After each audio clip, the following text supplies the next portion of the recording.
Welcome back to the YouTube channel of the Department of Physics, MES College of Arts, Commerce and Science, Malleshwaram, Bengaluru 560003. This is a two-part video on nuclear reactions. It is a basic course on nuclear reactions. Part 1 will cover the review of the basic properties of the nucleus, the types of nuclear reactions and their descriptions, the conservation laws in nuclear reactions, those that are obeyed and those that are not obeyed, and also some concepts regarding the energetics of nuclear reactions, including endoergic and exoergic reactions, the Q value of a nuclear reaction, and so on.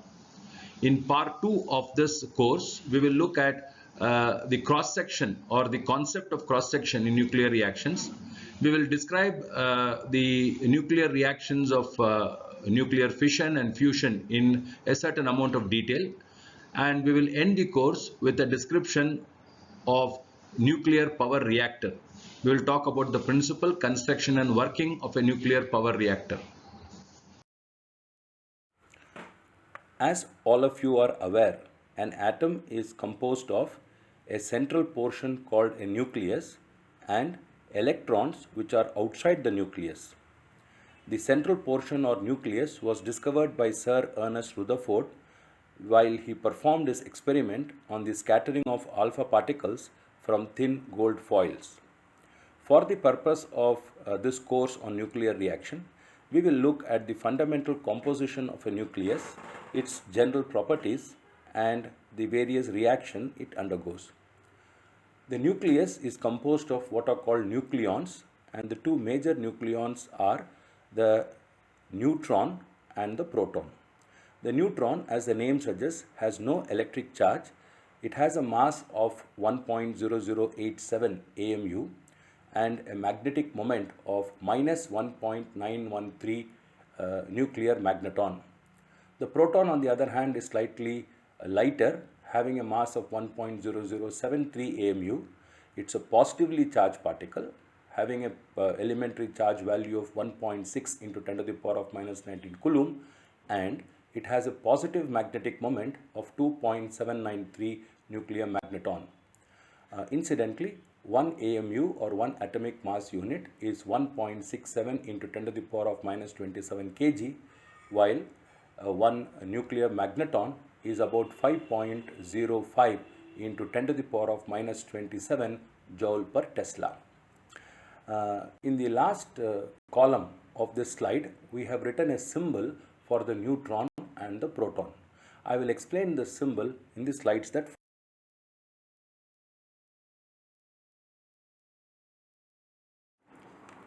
The nucleus of an atom is called its nuclide. It is designated by the chemical symbol of the element to which the atom and the nucleus belongs. The total number of nucleons, which is the number of protons plus the number of neutrons, called as the mass number, is written as a superscript next to the symbol, either on the left or the right side. The atomic number, which designates the total number of protons in the nucleus, is written by the symbol Z and written as a subscript either to the left or right of the symbol for the nuclide.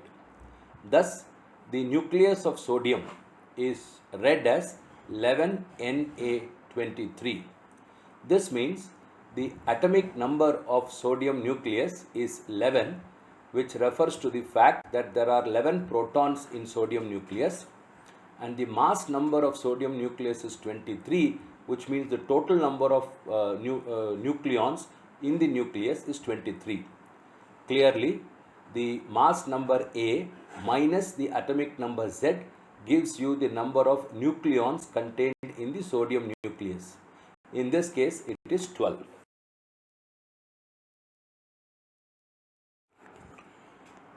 Nuclides can be classified into different types as isotopes, isobars, isotone, and isomers. Isotopes are nuclei which have the same atomic number Z but different mass numbers A. For instance, hydrogen has 3 different isotopes. The most commonly found hydrogen nucleus is a single proton referred to as hydrogen nucleus and written as 1H1. The other two isotopes of hydrogen are the deuteron, which is the nucleus of deuterium atom. Its symbol is 1H2. The deuteron has one proton and one neutron. And the triton, which is the nucleus of tritium atom. The triton has one proton and two neutrons. Now, in the case of isotopes, we often refer to something called as mean atomic mass.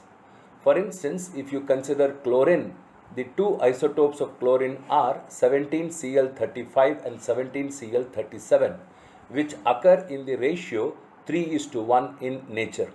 So the mean atomic mass of this chlorine nucleus is calculated as 3 times the mass of chlorine 35 nucleus plus once the mass of chlorine 37 nucleus divided by 4, which gives you a value of 35.5 AMU. The second kind of nuclide are the isobars. These are nuclei having the same mass number A but different atomic number Z. For example, 11 Na22 or 11 sodium 22 and 10 neon 22 are examples of isobars. Then you have the isotones. The isotones are nuclei having the same number of neutrons. So in the slide that we have shown, 19K39, which is the potassium nucleus, and 17Cl37, which is the chlorine nucleus, have the same neutron number, since 39 minus 19 equals 20 neutrons and 37 minus 17 also equals 20 neutrons. Finally, we have isomers. Isomers are essentially the same nuclei in terms of mass number and atomic number, but having different energy states. Just like atoms, nuclei also can exist in different energy states, and when we compare two identical nuclei which are in different energy states, we say they are isomers. For example, typically you could write an isomer as a nucleus X with a star denoting that it is in an excited energy state. In this slide, we are looking at 4 fundamental properties of a nucleus. The charge of the nucleus is given by Q equal to plus Ze, where E has a magnitude of 1.6 into 10 to the power of minus 19 coulomb, and Z refers to the number of protons or atomic number. Obviously, it is positive. Nuclei come in different shapes. The most common shape is that of a sphere or spherical nuclei. You can have flattened spheres, like you can have a prolate shape, which is similar to a rugby ball, for instance, or you could have what is called an oblate shape, something like a pumpkin. Now, for spherical nuclei, which are the majority of the nuclei, the volume of the nucleus is proportional to the mass number or the total number of nucleons. Hence, since volume is proportional to the radius of the sphere cubed, we have r cubed is proportional to a, or r is equal to r naught into a to the power of 1 by 3. This is a useful formula to calculate the radius of a spherical nuclei. R naught is a constant which can be found experimentally for certain nuclei, and one can show that its value is in the range of 1 Fermi to 1.3 Fermi. Typically, we use 1.2 Fermi for calculation. Finally, the density of nuclei. Density of nuclei would be very high, much higher than the density of matter that you find around you. This is because the particles within the nucleus are bound by the strongest forces in nature, called the strong nuclear force.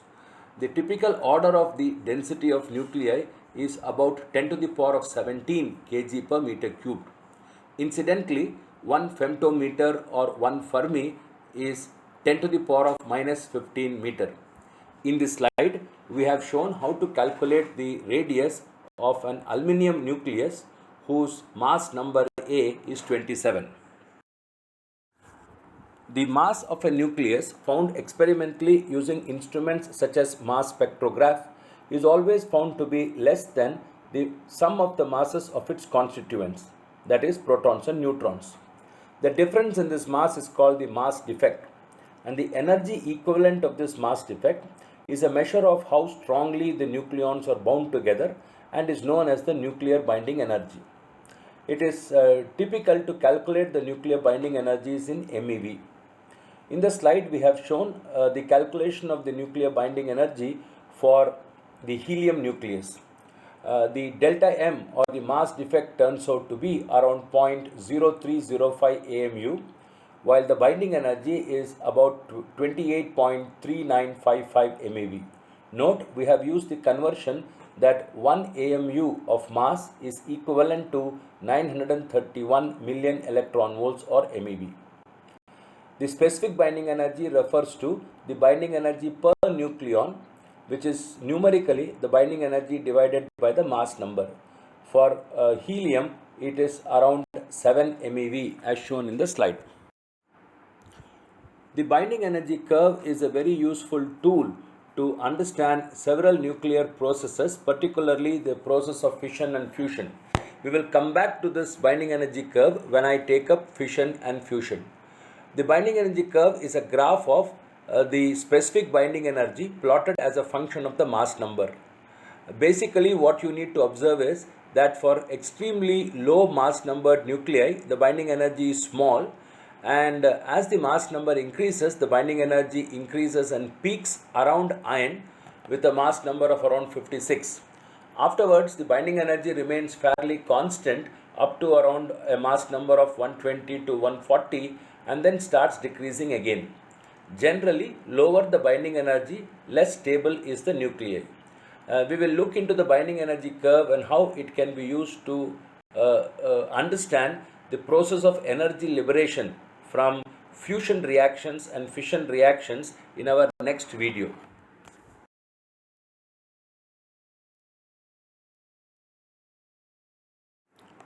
We now come to the central topic of this video, nuclear reactions. An interaction between nuclei is referred to as a nuclear reaction. More specifically, when a target nucleus is bombarded with various projectiles like a particle like proton or other nuclei such as alpha particle or even a photon, the resulting interaction is known as nuclear reaction. Typically, in any nuclear reaction, we have the reactants, which would be a target nucleus which is at rest, and generally the target is taken in the form of a thin sheet, and then you have projectiles which are fired on these target nuclei. Projectiles are fast moving particles having high energies in the order of million electron volts. After the interaction, the projectile and the target nucleus can change into an outgoing particle called an ejectile and a transformed target nucleus called a residual nucleus. The residual nucleus may sometimes move within the target material, but typically doesn't come out of the target material. We can schematically represent such a nuclear reaction by the equation small a, which represents the projectile, plus capital A, giving rise to small b, which is the outgoing particle, plus the residual nucleus which is left behind, which is capital B. In short form notation, this is also written as capital A and capital B outside brackets, and within brackets we write the projectile small a and the outgoing particle B. The first nuclear reaction is attributed to Sir Ernest Rutherford. In this reaction, an alpha particle, which was the projectile, collides against a target nucleus, that is nitrogen, giving rise to a proton and an oxygen nucleus. So here the projectile is the helium nucleus, while the ejectile or the outgoing particle is the proton or hydrogen nucleus. The target nucleus is 7n14, which is the nucleus of nitrogen, and the residual nucleus is oxygen 17. In fact, this reaction can also be called as a transmutation reaction because the nitrogen nucleus has been transformed to an oxygen nucleus.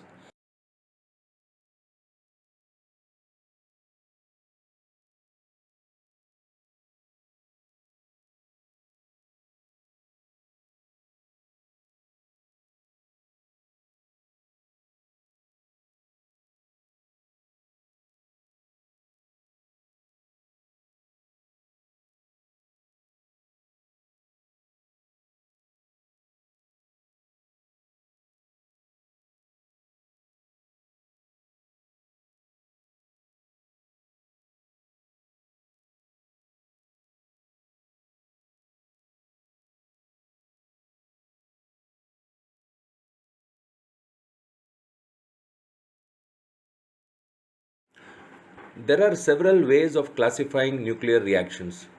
In this slide, we have shown two major categories known as direct nuclear reactions and compound nuclear reactions. Under direct nuclear reactions, we have several other subcategories such as scattering, pickup reactions, stripping reactions, radiative capture, photodisintegration, etc. While in the compound nuclear reactions, we have mainly the nuclear fusion and nuclear fission. We will elaborate on all these different kinds of nuclear reactions in the slides that follow. There are several ways of classifying nuclear reactions. In this slide, we have shown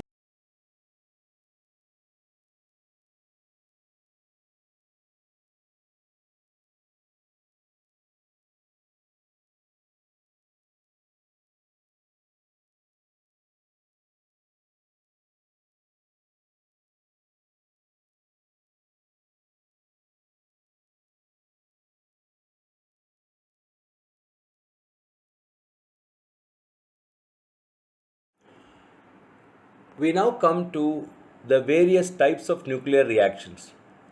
Very broadly speaking, all nuclear reactions will fall under one of the following two categories. Either it will be a scattering reaction or it will be a non-scattering nuclear reaction. In a scattering reaction, typically the target nucleus and the projectile are not transformed into different products. In other words, if capital A is a target nucleus bombarded with the projectile A, then the outgoing particle will continue to be small a and the residual nucleus will remain as capital A. On the other hand, typically in a non-scattering nuclear reaction, the target nucleus and the projectile are transformed into different products. So, in the reactant side, if a target nucleus capital A is bombarded with a particle small a, then in the product side, you will have an outgoing particle or ejectile B and the residual nucleus capital B. That means capital A is transformed to capital B. In other words, target nucleus A, capital A, gets transformed to a residual nucleus capital B, while the projectile particle, which is small a, most often gets converted to a outgoing particle B. In scattering nuclear reactions, there are two kinds: elastic scattering and inelastic scattering. In this slide, we have shown the chief features of these two kinds of scattering nuclear reactions. In elastic scattering, there is no change in the kinetic energy of the projectile, while in the inelastic scattering, the projectile loses kinetic energy. The target generally remains in the ground state as far as elastic scattering is concerned, while in the inelastic scattering, the target does not remain in the ground state. Now, in elastic scattering, there is only a change in the direction of the projectile, while in the case of inelastic scattering, there will be a change in the direction of the projectile as well as a loss in kinetic energy. Typically, scattering reactions occur at low projectile energies, while inelastic scattering occurs at high projectile energies. An example of elastic scattering is the scattering of an alpha particle from the gold nucleus, which was the famous experiment done by Rutherford. Of course, if in this experiment we were to see elastic scattering happening, then the alpha particle wouldn't have lost any of its kinetic energy, would simply have got deflected from the gold nucleus and gone in a different direction. While if the scattering was inelastic, then the alpha particle would have lost some energy and left the gold nucleus in an excited state. Such an excited gold nucleus can then decay by going over to a lower energy state, and the difference in energies of these states is released from the nucleus in the form of gamma rays. We will now describe the non-scattering nuclear reactions. Let's first talk about a class of reactions known as direct nuclear reactions. In these reactions, the passage from the A plus A stage, that is the passage from the reactant stage to the product stage, that is B plus B, takes place in one step. The interaction time to go from A plus A to B plus B is of the order of 10 to the power of minus 22 seconds. Typically, projectile energies greater than 20 MeV with speeds in the range from 10% to 90% the speed of light will take part in direct nuclear reactions. Direct nuclear reactions are further classified into four categories known as pickup reaction, stripping reaction, radiative capture, and photodisintegration. Let's first begin with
Let's begin with the definition of a pickup reaction.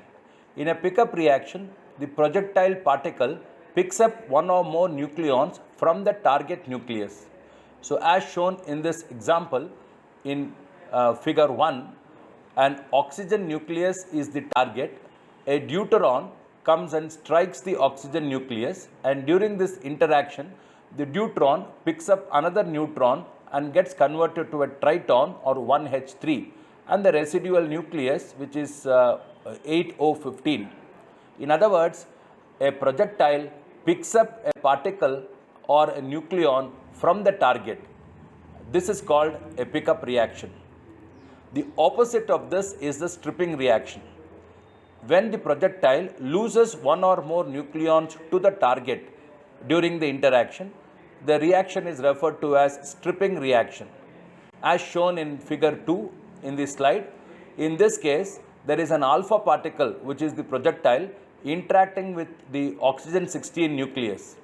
During the interaction, the alpha particle loses a proton and a neutron and gets converted to a deuteron.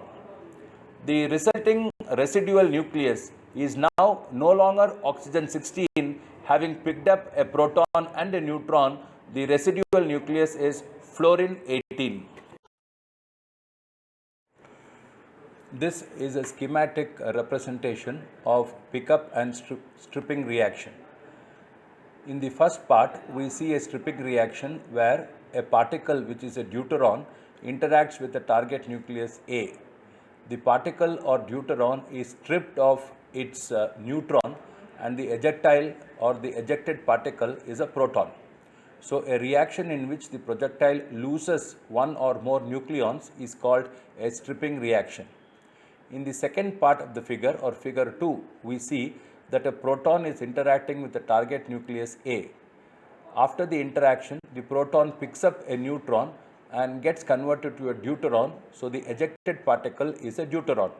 Hence, a reaction in which the incoming particle or the projectile picks up a nucleon is known as a pickup reaction. Radiative capture is another kind of direct reaction.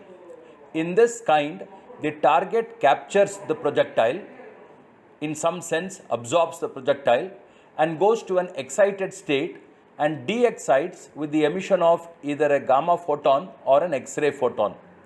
Therefore, the particle, that is the projectile, is in a sense converted to a photon. This is called radiative capture. The other kind of nuclear reaction involving photon is the photodisintegration. In this case, a target is bombarded with a high energy photon like a gamma photon, and this gamma photon gives energy to the target, and disintegrates the target into a ejectile and a residual nucleus. As shown in this slide, in figure 1, we have an example of radiative capture where a magnesium nucleus, which is the target, captures a photon and then, having gone to an excited state of aluminium, de-excites with the emission of a gamma photon, and the residual nucleus is the less excited state or mostly the ground state of the aluminium nucleus. In figure 2, we have a photodisintegration reaction where a deuteron is bombarded by a gamma photon, and the photon splits the deuteron into a neutron and a proton. In contrast to a direct nuclear reaction, the compound nuclear reaction is the case where the target nucleus absorbs the projectile and forms a metastable intermediate state called the compound nucleus.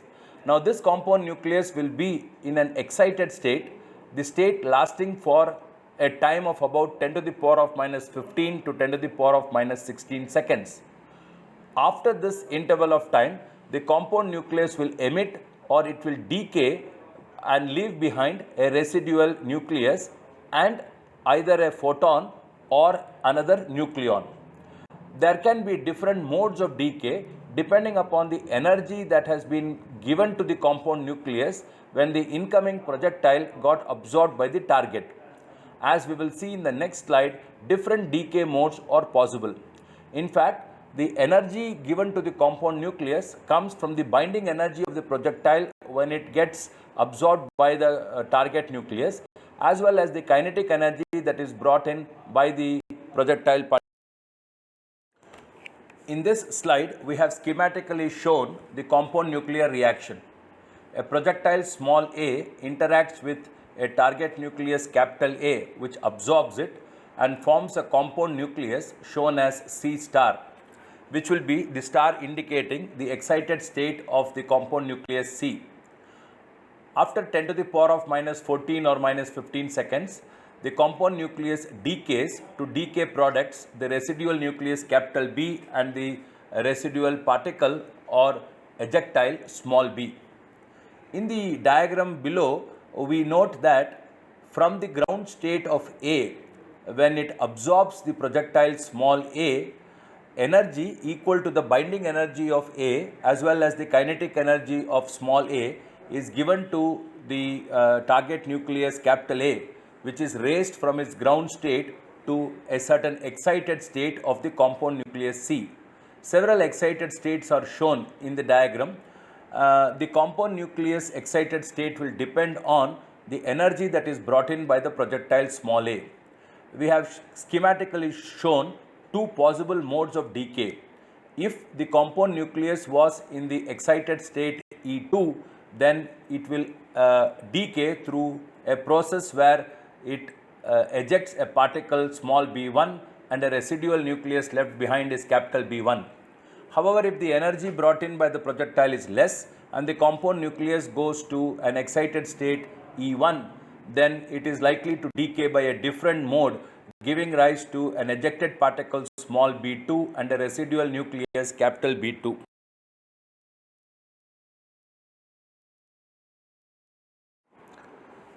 Here is a classic example of the compound nucleus formation.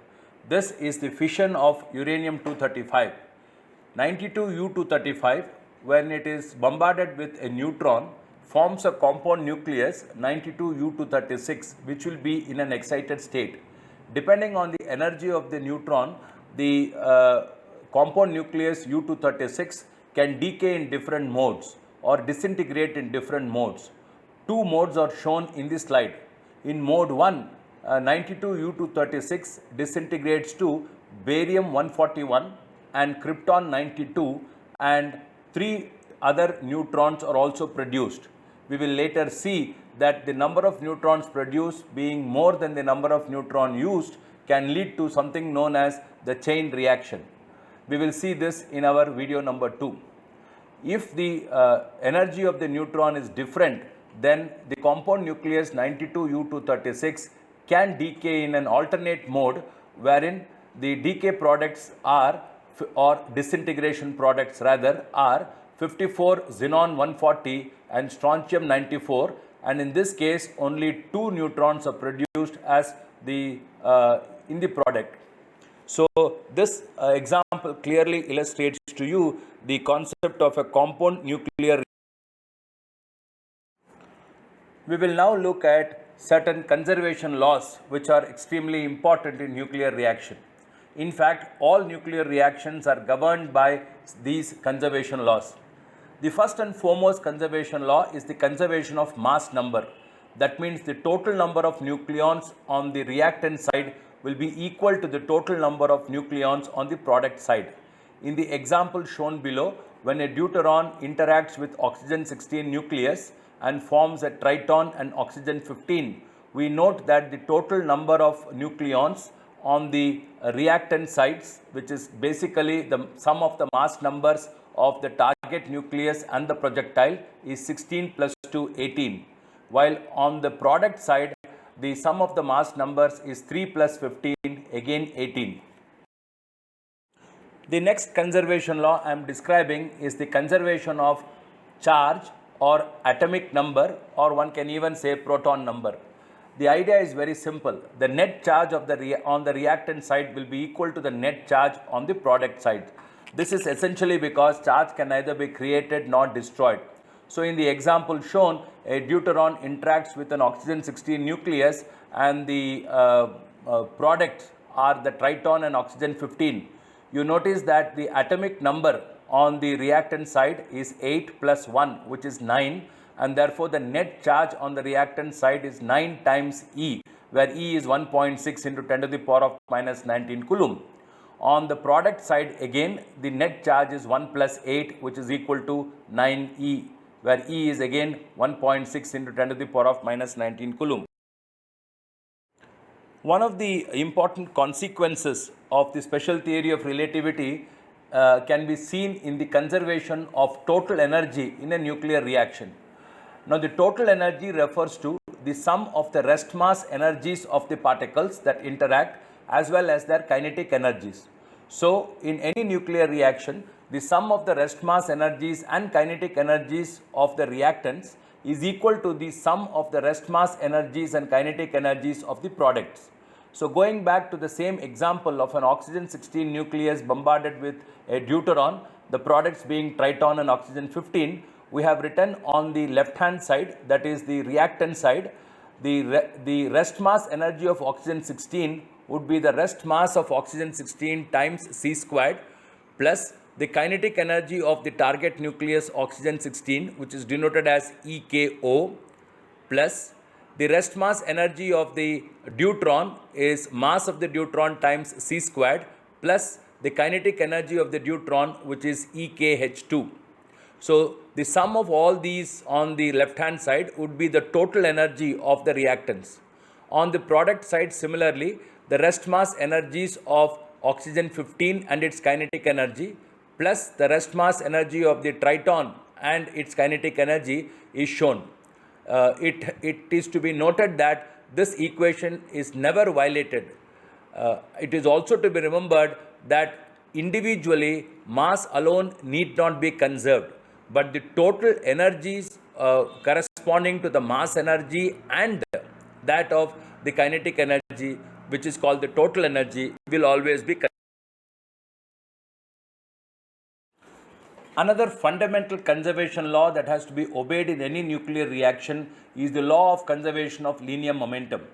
In any nuclear reaction, the total linear momentum of the reactants before the reaction is equal to the total linear momentum of the products after the reaction. Of course, one should remember that when we apply the law of conservation of linear momentum, the law will be satisfied in a given direction. So when we apply this in an actual problem, one has to choose the direction for application of conservation of momentum carefully. In other words, the linear momentum along the x-axis of the reaction before and after will be conserved. Similarly, the linear momentum along the y-axis before and after the reaction will be conserved. There are other conservations like the conservation of baryon number, conservation of spin, etc., which we will see. I urge you to look at the videos on elementary particles for a more complete description of these kind of conservation laws, which are more often seen in elementary particle physics. Now, in the context of nuclear reaction, one of the conservations is the baryon number conservation. That means the total baryon number on the left hand side or reactant side must be equal to the total baryon number on the right hand side. Incidentally, hadron are particles that interact through strong interaction, and the baryon is the name collectively given to protons and neutrons. The other kind of hadron is the meson. These mesons and baryons are composed of quarks. In fact, the baryons are composed of a triplet of quarks, while the mesons are composed of a pair of quark and antiquark. Each baryon is assigned a baryon number 1, and later you will see that other quantum numbers like strangeness, etc., are also attributed to quarks.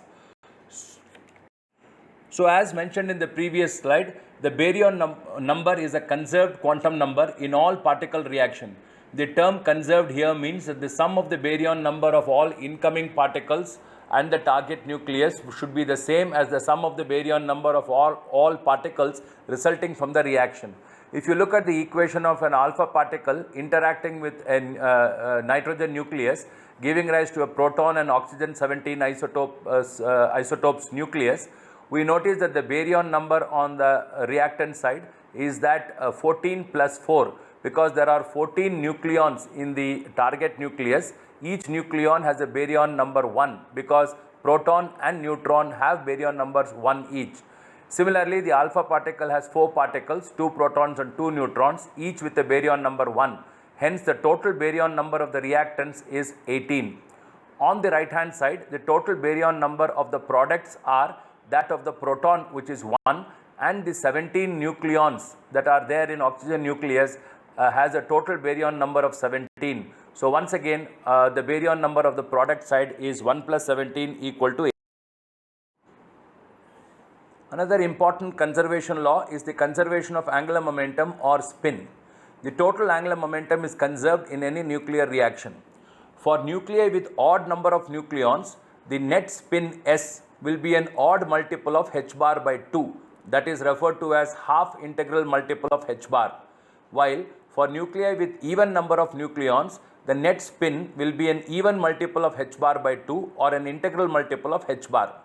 In the reaction that is shown, an alpha particle interacts with a nitrogen nucleus to give rise to a proton and an oxygen 17 nucleus. We note that the target nucleus nitrogen 14 has even number of nucleons and therefore has a net integral spin.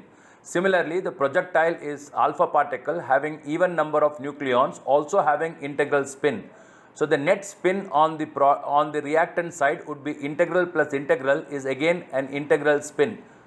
While on the product side, the proton is a single particle having a half integral spin, while oxygen 17 has an odd number of nucleons again having a half integral spin. The sum of the spins of the product side is again going to be integral, because half integral plus half integral is once again integral.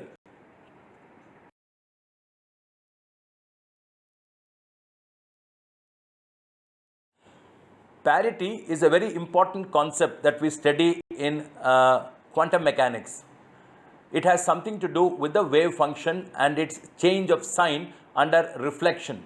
Now, if the wave function that describes a particle or a system does not change its sign under reflection in space or inversion of coordinates, then the wave function is said to have even parity. In other words, suppose I have a one-dimensional wave function, a function that depends only on one dimension, let us say psi of x. Then if I replace x by minus x, if psi of x is equal to psi of minus x, then the wave function is said to have an even parity. On the other hand, if the wave function that describes a particle or a system changes the sign under reflection in space or inversion of coordinates, then it is said to have odd parity. So that means if we replace x by minus x, then if psi of x is equal to minus of psi of minus x, then the wave function is said to be having odd parity. Now, in the case of a nuclear reaction, on the reactant side there are two particles. the total parity of the reactants would be the product of the parities of the projectile and the target nucleus, while the total parity of the products would be the product of the parities of the ejected particle, that is ejectile, and the residual nucleus. Now it's important to understand that most nuclear reactions are governed by strong nuclear force. When a nuclear reaction is governed by a strong nuclear force, we observe that parity is conserved. However, there are reactions, there are nuclear processes in which parity is violated or not conserved. That means the parity before and after the reaction have different are of different parities. This is particularly so in the case of beta decay, for instance. There are a couple of physical quantities that are not conserved in any nuclear reaction. These are magnetic moment and electric quadrupole moment. The nuclear magnetic moment is the magnetic moment of an atomic nucleus, and it arises from the spin of the protons and neutrons. On the other hand, electric quadrupole moment is a parameter which describes the effective shape of the ellipsoid of nuclear charge distribution. A non-zero quadrupole moment Q indicates that the charge distribution is not spherically symmetric. These two quantities are generally not conserved in any nuclear reaction. During any nuclear reaction, energy is either evolved or absorbed. Reactions in which energy is evolved are called as exoergic reactions, while those that require absorption of energy are known as endoergic reactions. The total amount of energy released or absorbed during a nuclear reaction is called as the Q value, or simply the Q of the nuclear reaction. It can be shown that essentially the Q value is the change in the total kinetic energy during the reaction. In other words, Q is equal to the total kinetic energy of the products minus the total kinetic energy of the reactants. Now we know that from the law of conservation of energy that the total energy of the reactants, which includes the mass energy and kinetic energy, must be equal to the total energy of the products, that is the sum of the mass energies of the product and their kinetic energy. This follows from the conservation laws. So when we apply this, say to a reaction where a projectile small x interacts with a target capital X, giving rise to a residual nucleus capital Y and an ejected particle small y, we can show that the change in kinetic energy is also equal to the disintegration energy in the process. The disintegration energy is basically the energy equivalent of the difference of the mass of the reactants and the mass of the products.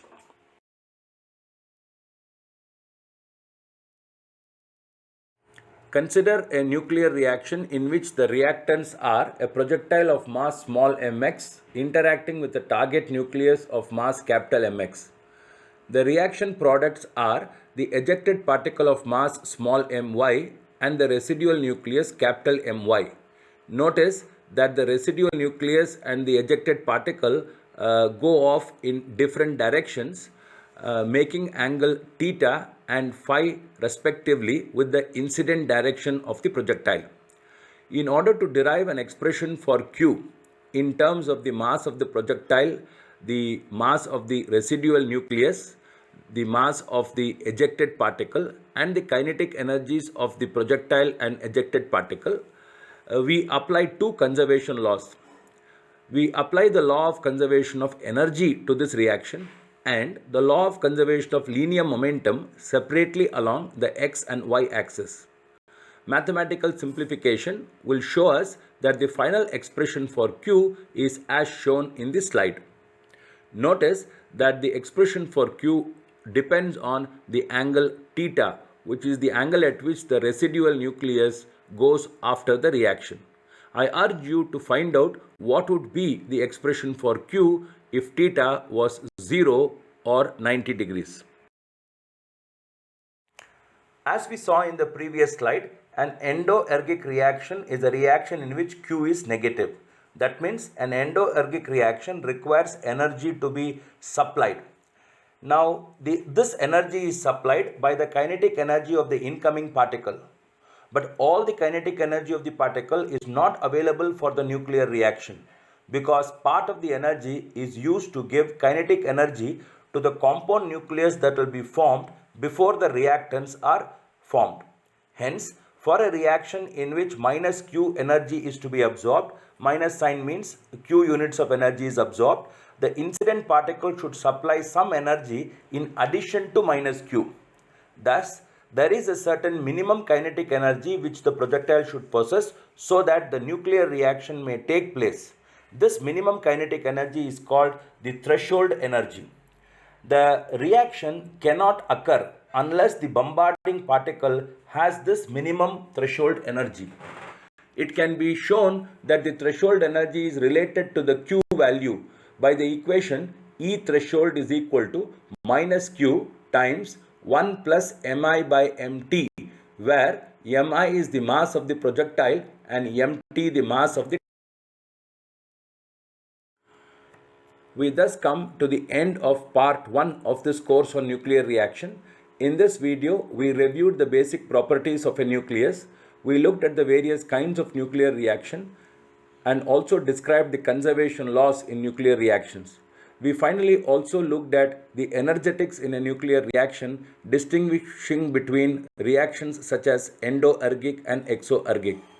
In the part 2 of this video, we will look at the concept of cross-section, fission and fusion reactions, and the elements of a power reactor.